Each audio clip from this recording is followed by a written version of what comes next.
start with our muscles on your palm first.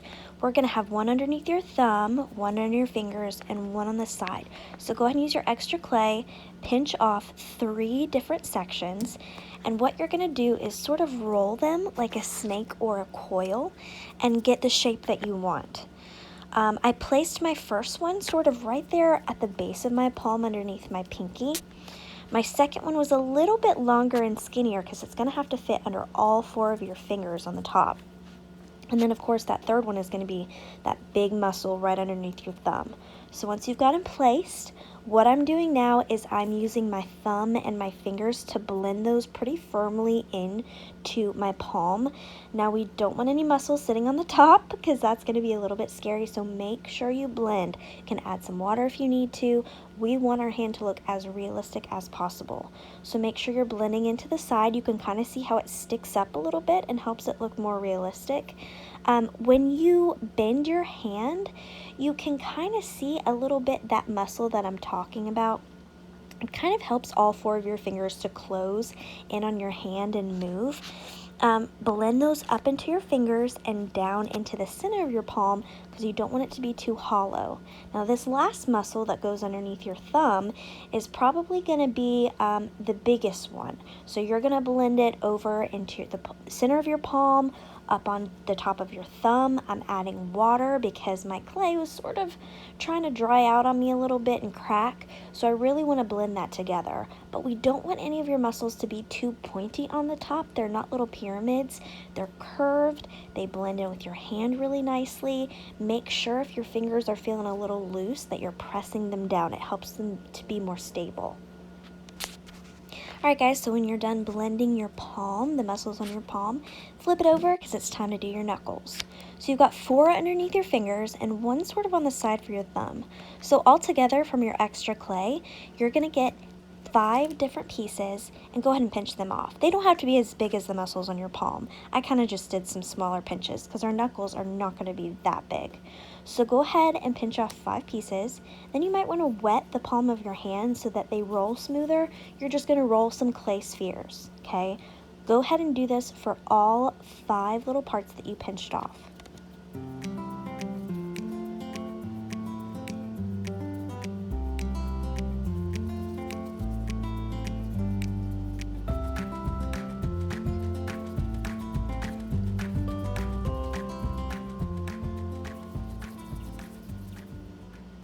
Now that we have all of our clay spheres rolled, let's go ahead and place them where we want them to be.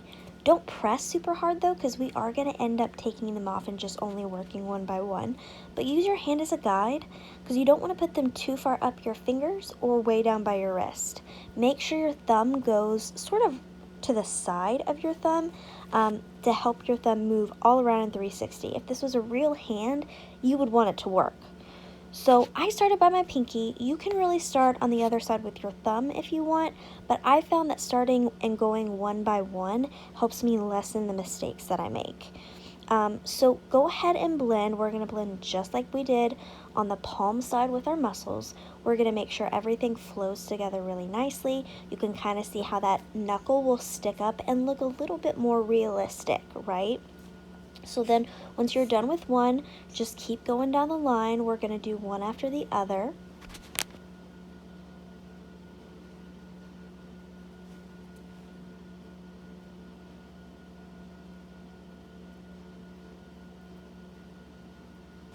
If you happen to get any hollow spots like this where I was holding my clay hand, just take a little bit of extra, smooth it in to make your hand all nice and even.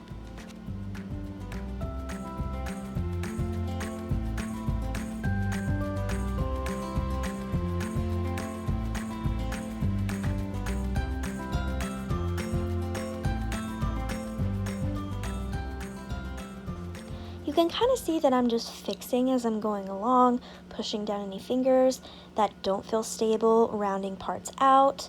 I'm over to the middle of my hand now, making sure that knuckle is where it needs to be, not super pointy. We don't want little pyramids in our skin, but make sure that you're blending everything nice and as even as possible. I know sometimes when you hold your clay, it can get kind of a little indent, but just add water, smooth down everything you need to. Like I said, my clay was kind of drying out, so I had to keep adding water.